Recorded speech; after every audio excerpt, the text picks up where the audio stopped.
Malam pemirsa, kembali lagi bersama saya Katarina Amelia di Breaking News TV One Newscom. Pemirsa, Kementerian Luar Negeri Republik Iran mengeluarkan pernyataan resmi yang menegaskan bahwa dunia harus mewaspadai kelicikan Israel dalam memenuhi janji gencatan senjata di Gaza. Informasi lainnya pemirsa, sebuah studi ekonomi di Israel memperingatkan resiko krisis besar jika rencana perdamaian Gaza yang digagas Presiden Amerika Serikat Donald Trump gagal dijalankan. Kajian tersebut menilai hanya implementasi proposal tersebut yang mampu menghentikan perang dan memulihkan stabilitas ekonomi negara itu.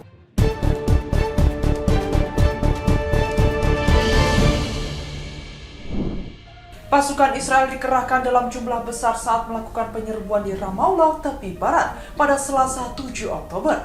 Kekerasan di tepi barat meningkat sejak pecahnya perang di Gaza dengan ratusan warga Palestina tewas.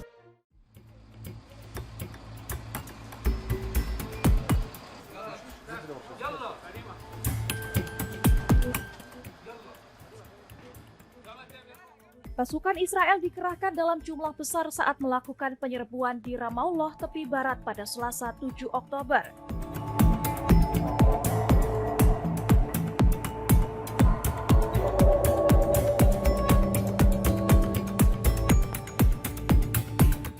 Kekerasan di tepi barat meningkat sejak pecahnya perang di Gaza dengan ratusan warga Palestina tewas, termasuk pria bersenjata, pelempar batu maupun warga sipil.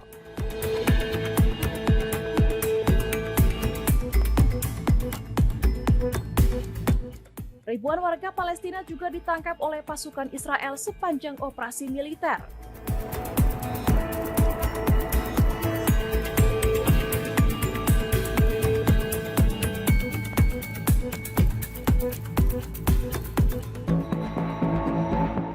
Serangan Israel ke Gaza dipicu oleh serangan Hamas pada 7 Oktober 2023 yang menewaskan sekitar 1.200 orang dan menyandra 251 orang.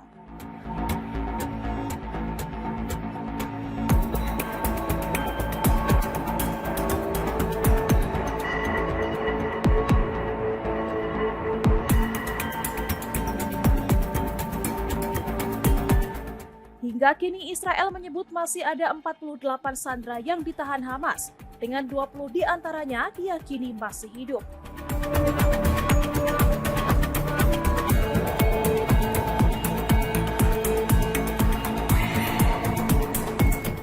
Kampanye balasan Israel telah menewaskan lebih dari 67.000 warga Palestina, menurut data Otoritas Kesehatan Gaza.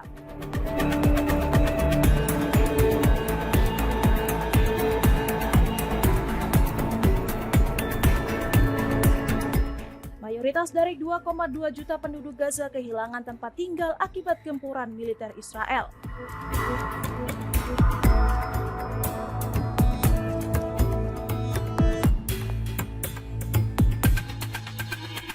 Sebagian besar warga Gaza kini hidup dalam kondisi kelaparan di wilayah yang porak-poranda akibat pemboman.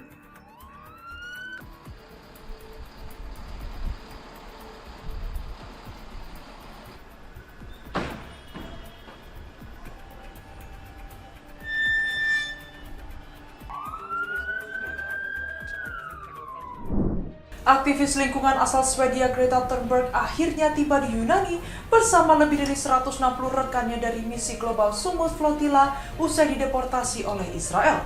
Kepulangan mereka disambut sorak dukungan dan seruan kemerdekaan Palestina.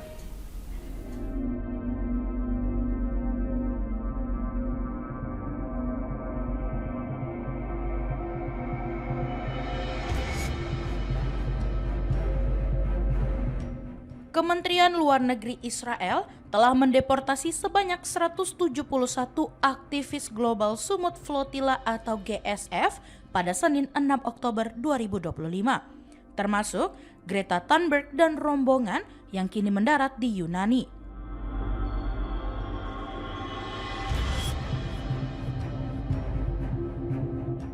Dengan pemulangan tersebut, jumlah total aktivis yang telah dibebaskan bertambah menjadi 341 orang dari lebih dari 470 peserta misi.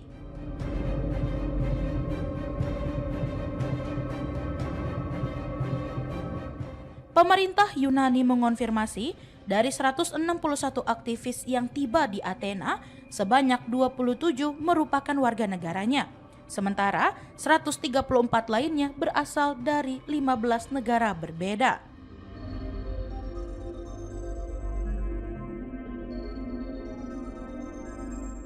Setibanya di Yunani, Thunberg menyampaikan pernyataan keras yang menuduh Israel melakukan kejahatan berat terhadap warga Palestina.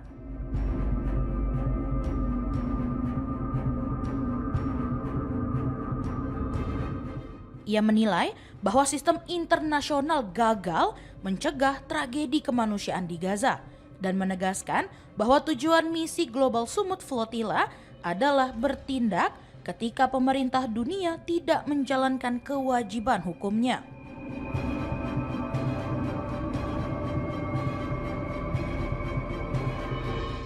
Thunberg tidak memberikan komentar mengenai perlakuan aparat Israel selama dirinya ditahan.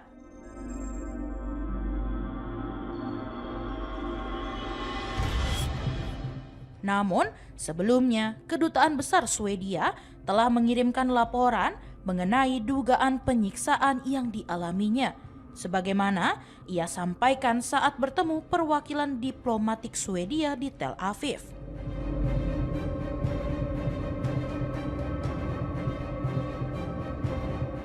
Kesaksian terkait perlakuan itu turut diperkuat oleh jurnalis asal Turki, Ersin Çelik, yang juga tergabung dalam misi GSF.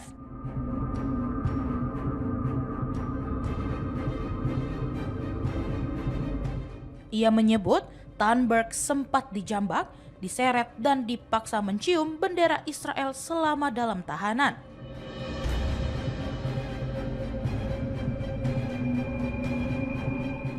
Selain Thunberg, anggota Parlemen Eropa keturunan Prancis Palestina, Rima Hassan, juga termasuk di antara para aktivis yang dideportasi ke Yunani.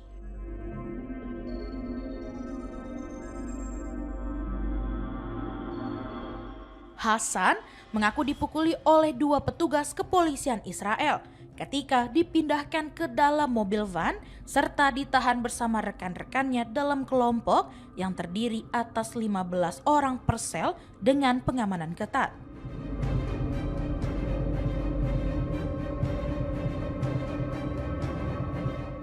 Kedatangan para aktivis itu disambut meriah oleh ratusan demonstran di terminal kedatangan Bandara Athena.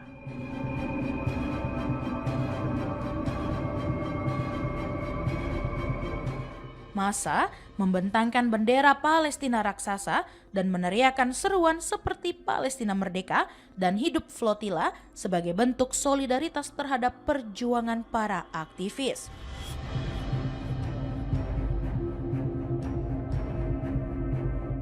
Selain rombongan yang dipulangkan ke Yunani, sebanyak 10 aktivis lainnya dideportasi ke Slovakia, terdiri atas 1 warga negara Slovakia dan 9 orang dari Belanda, Kanada, serta Amerika Serikat.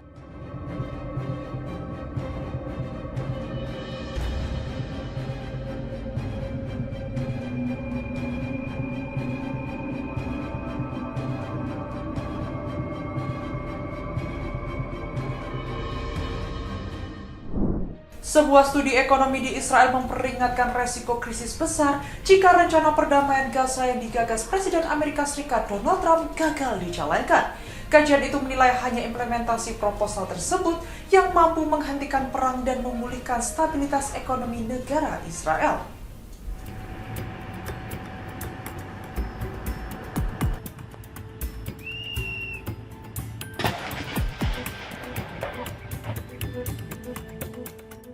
Sebuah studi ekonomi di Israel memperingatkan ancaman besar bagi negara itu jika rencana perdamaian Presiden Amerika Serikat Donald Trump untuk mengakhiri perang di Gaza gagal dijalankan.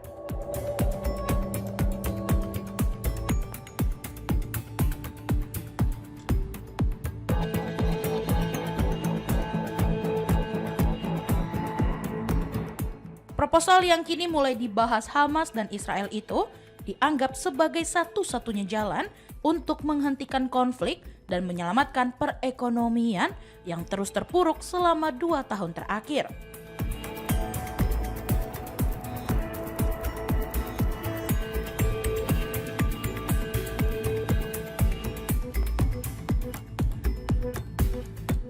Laporan dari Aharon Institute for Economic Policy menilai Israel menghadapi 3 risiko besar jika perang di Gaza terus berlanjut. Maka, isolasi internasional, defisit keuangan dalam skala besar, dan penurunan tajam standar hidup.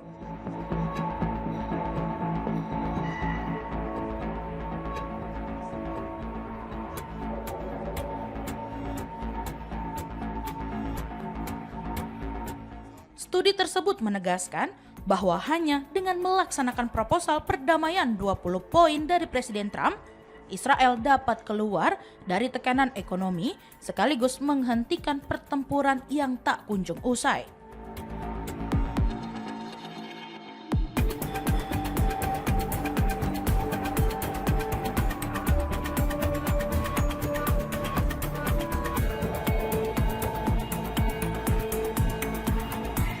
Trump telah mengajukan rencana yang mencangkup gencatan senjata, penarikan pasukan Israel, pembebasan sandera dan tahanan, serta pengiriman bantuan dan rekonstruksi Gaza.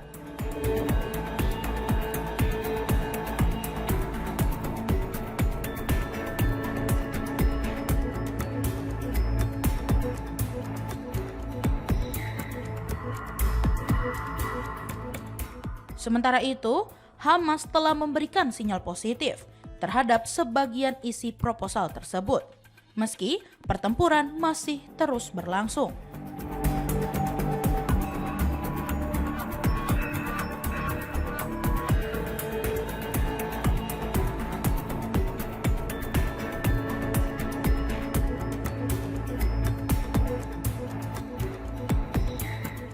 Dalam unggahannya di Truth Social, Trump menegaskan bahwa negosiasi tahap pertama harus selesai minggu ini dan memperingatkan bahwa kegagalan untuk bergerak cepat akan memicu pertumpahan darah besar-besaran.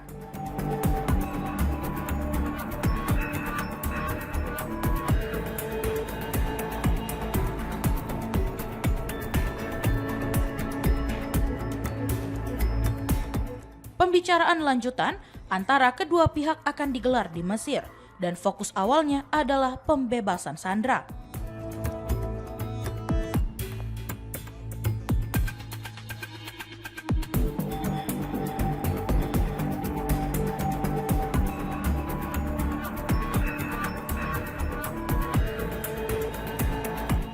Hamas telah menerima beberapa poin penting dari usulan tersebut. Sementara Trump mengancam kelompok itu akan menghadapi kehancuran lebih lanjut jika menolak kesepakatan.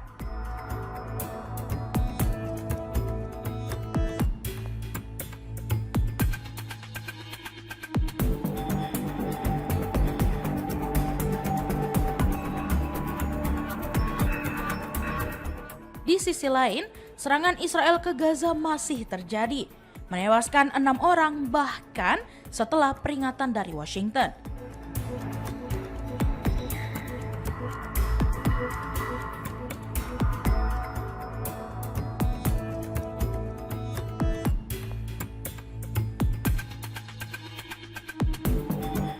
Perdana Menteri Israel, Benjamin Netanyahu, menyatakan harapannya untuk segera mengumumkan pembebasan seluruh sandera dalam beberapa hari mendatang.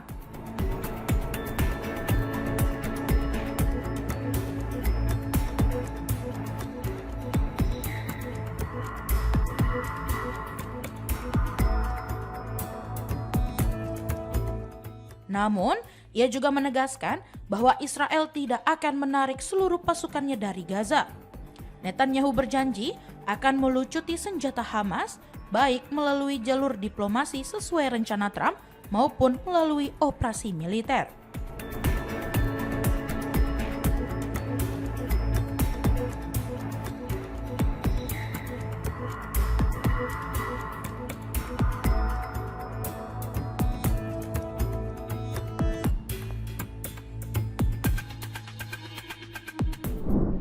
Pers Kremlin melaporkan Presiden Rusia Vladimir Putin berbicara dengan Perdana Menteri Israel Benjamin Netanyahu melalui panggilan telepon. Kedua pemimpin membahas perkembangan di Timur Tengah dan penyelesaian jalur Gaza. Уважаемые граждане России, сердечно поздравляю вас с праздником, с Днем Воссоединения Донецкой и... Presiden Rusia Vladimir Putin berbicara dengan Perdana Menteri Israel Benjamin Netanyahu melalui panggilan telepon Senin 6 Oktober 2025.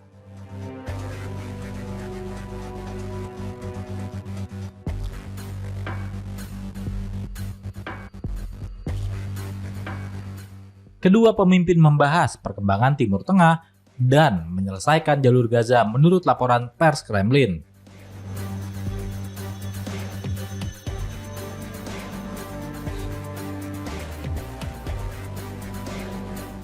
Dalam percakapan telepon, Putin mengucapkan selamat kepada Netanyahu menjelang hari ulang tahunnya pada 21 Oktober.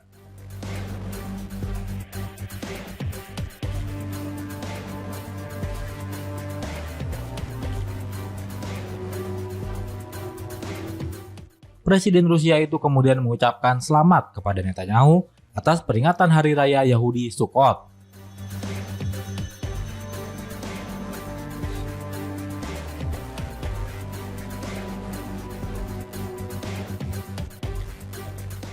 Sukkot memperingati eksodus orang Yahudi dari Mesir dan kini juga memiliki karakteristik festival panen pertanian.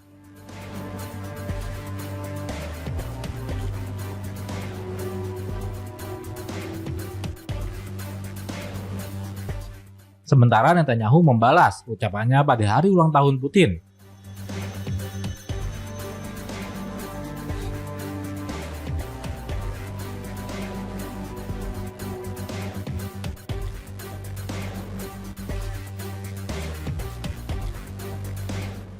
Menekankan komitmennya untuk melanjutkan koordinasi antara kedua negara mengenai isu-isu yang menjadi kepentingan bersama.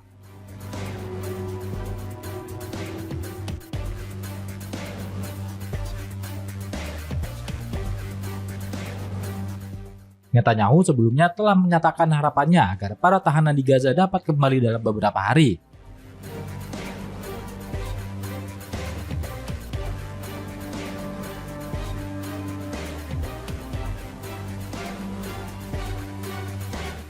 Dengan delegasi negosiasi menuju Mesir untuk membahas masalah tersebut.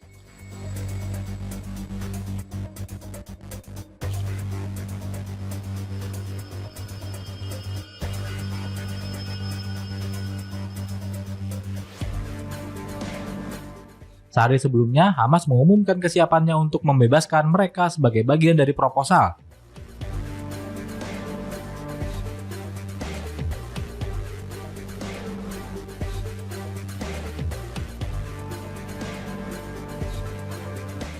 Yang diajukan oleh Presiden Amerika Serikat Donald Trump untuk mengakhiri perang yang telah berlangsung selama hampir 2 tahun. רוצים לתת להם מדינה בלב ארץ ישראל, זה לא יקרה. בוושינגטון אני אפגש בפעם הרביעית, יותר מכל מנהיג אחר, עם הנשיא טראמפ, לדון איתו על ההזדמנויות.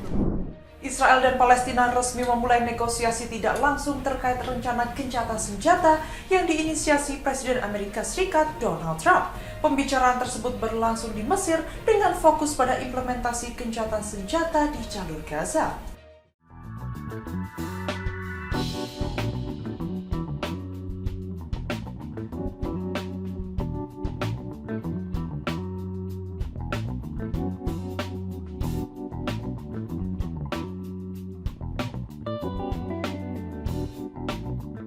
Israel dan Palestina dilaporkan akan memulai proses negosiasi tidak langsung terkait rencana gencatan senjata yang diusulkan oleh Presiden Amerika Serikat Donald Trump.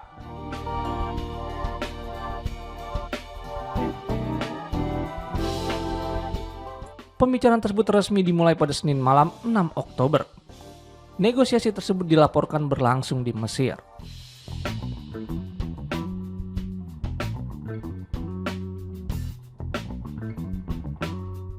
Negosiasi ini dimediasi oleh sejumlah pihak internasional, yakni Amerika Serikat, Qatar, Mesir, dan Turki.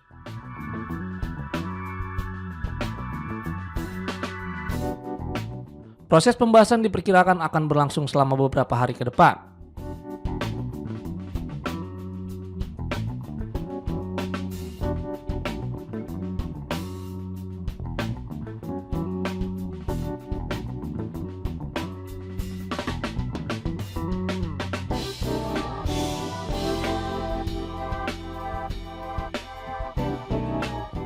Menurut seorang pejabat yang mengetahui jalannya perundingan, fokus utama pembicaraan adalah pada implementasi gencatan senjata di jalur Gaza.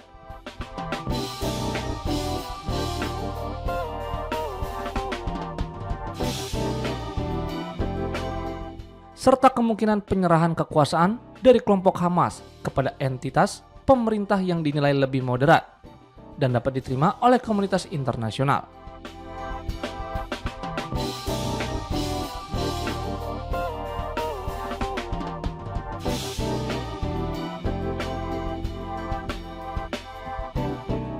Sebelumnya, Presiden Trump mengungkapkan keyakinannya bahwa proses negosiasi ini tidak akan berlangsung lama dan mendorong kedua pihak untuk segera mencapai kesepakatan.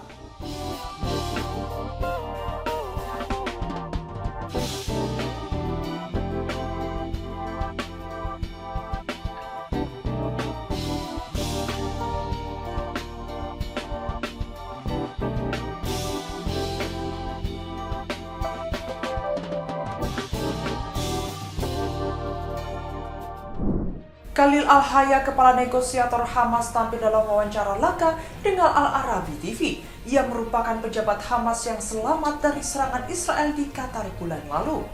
احنا يا اخواننا في هذه اللحظات لا نشعر الا بالمنه الربانيه ولكن والله يا اخواننا بقدر الم فراق ابني ومرافقي ومدير مكتبي والشباب من حولي بقدر هذا الالم اللي هو الم طبيعي ياتي عن الانسان احنا لسنا حديد ولا حجاره. Khalil Al-Hayya, kepala negosiator Hamas, tampil dalam wawancara langka dengan Al-Arabi TV pada Sabtu 4 Oktober. Ia selamat dari serangan Israel di Qatar bulan lalu dan kembali terlibat dalam pembicaraan tidak langsung dengan Israel pada Senin 6 Oktober. Pertemuan berlangsung di Sharm el-Sheikh, Mesir, membahas rencana 20 poin Donald Trump yang mencakup pertukaran sandera Israel dengan tahanan Palestina. Hayya kehilangan seorang putra dalam perang Gaza saat ini, serta 2 putra lain dalam konflik sebelumnya. Posisinya semakin berpengaruh setelah sejumlah pemimpin Hamas, termasuk Ismail Haniyeh dan Yahya Sinwar, tewas dalam serangan Israel.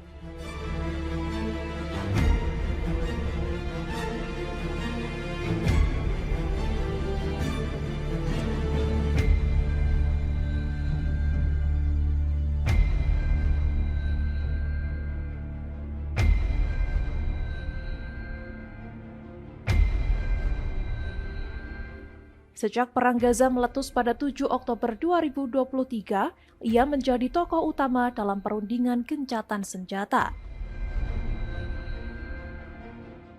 Upaya sebelumnya sempat dibahas pada 9 September di Doha ketika serangan Israel menewaskan 6 orang, meski tak mengenai pejabat tinggi Hamas. Hayya kini dipandang sebagai tokoh Hamas paling berpengaruh di luar negeri setelah kematian Haniyeh pada Juli 2024. Ia juga menjadi bagian dari Dewan 5 orang berbasis di Qatar yang memimpin Hamas sejak Sinwar terbunuh tahun lalu. ومدير مكتبي والشباب من حولي بقدر هذا الالم اللي هو الم طبيعي ياتي عن الانسان احنا لسنا حديد ولا حجاره.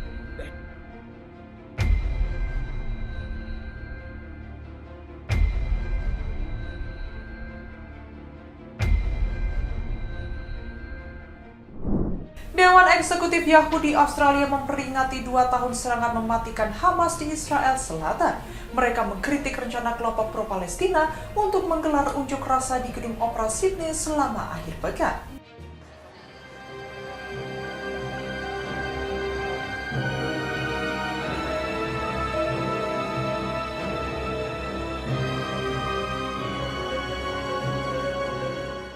Dewan Eksekutif Yahudi Australia pada hari Selasa 7 Oktober memperingati 2 tahun serangan mematikan Hamas di Israel Selatan.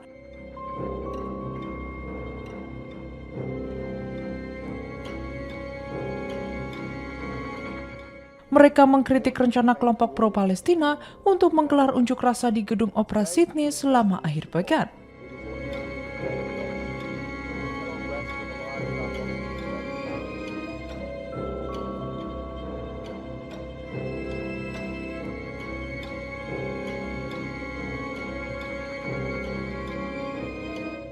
Acara yang direncanakan pada hari Minggu 12 Oktober akan menyerukan penghancuran Israel dan memicu lebih banyak kebencian terhadap komunitas kami, ujar Alex Richin, co-CEO Dewan Eksekutif Yahudi Australia.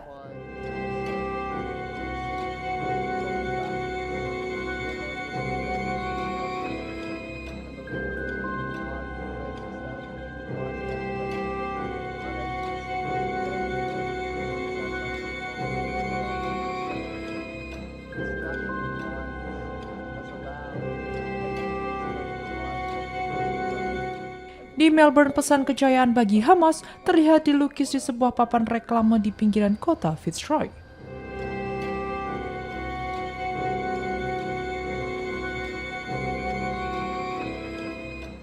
Kepolisian Victoria mengatakan mereka sedang menyelidikinya.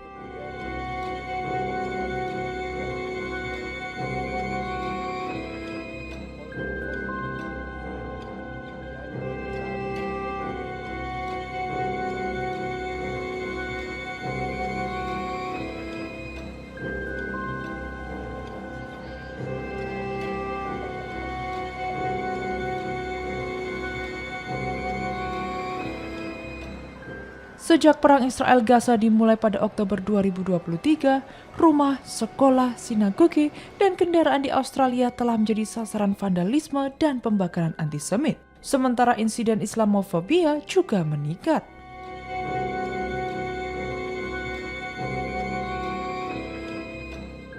Pemerintah Australia memasukkan Hamas sebagai organisasi teroris dan para pemimpin politik telah mengutuk grafiti tersebut.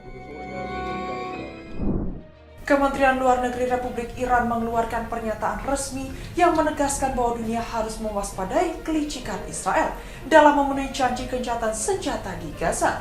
Peringatan Iran mengenai kelicikan Israel muncul karena sejarah panjang pengingkaran janji dan manipulasi kesepakatan oleh rezim Zionis.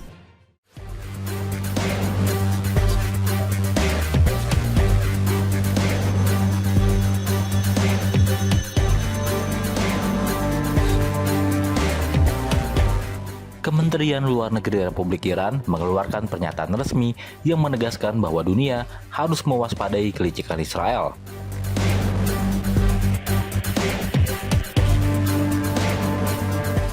Perihal perjanjian gencatan senjata yang sedang dinegosiasikan oleh pihak Israel dan juga Hamas.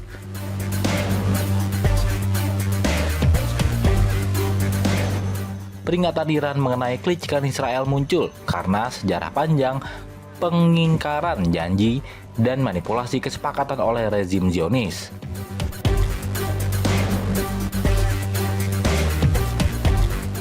Teheran menilai bahwa Israel kerap menandatangani kesepakatan gencatan senjata untuk mengamankan keuntungan politik atau militer sementara.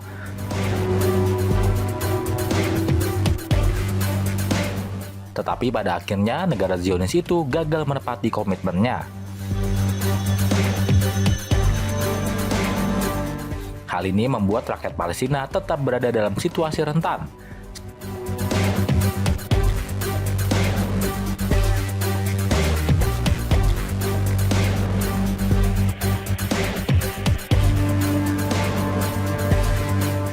Sementara komunitas internasional seringkali tidak memiliki mekanisme yang kuat untuk menegakkan kesepakatan.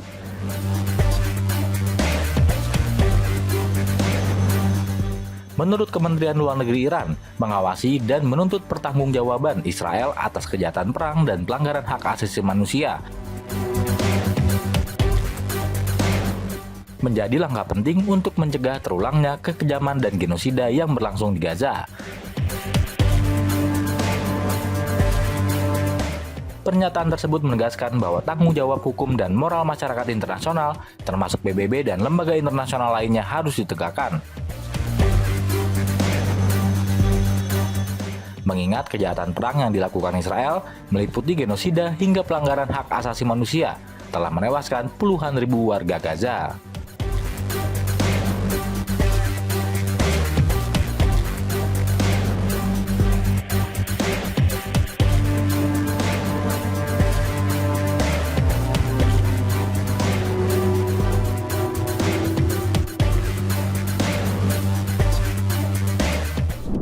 Demikian informasi yang dapat kami sampaikan pemirsa. Terima kasih telah bergabung bersama kami. Saya Katarina Amelia dan seluruh tim yang bertugas mengucapkan sampai jumpa di Breaking News TV One Newscom berikutnya.